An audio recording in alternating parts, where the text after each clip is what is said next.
Negadir o'g'lim kartoshkani o'zini yeyolmaydi. Shu payt bolalarim oshxonaga kirib, kartoshkani hidini sezib, o'g'lim judayam xursand bo'lib ketdi, chunki anchadan beri qilmayotgandim. Onajon qachon tayyor bo'ladi deb irg'ishlab, sakrab, bayram qilib oddiy kartoshkani ham.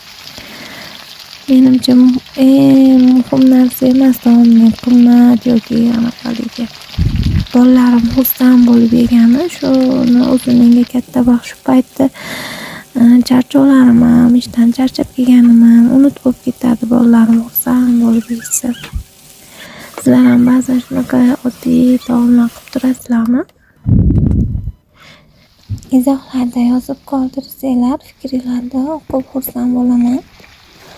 Like bosib, obuna bo'lish esingizdan chiqmasin. Mana biz ham kechki ovqatimiz tayyor. Oddiygina, lekin bolalarim yaxshi ko'rib yeydi. Bizga yoqimli ishtaha, sizlarga esa xayr.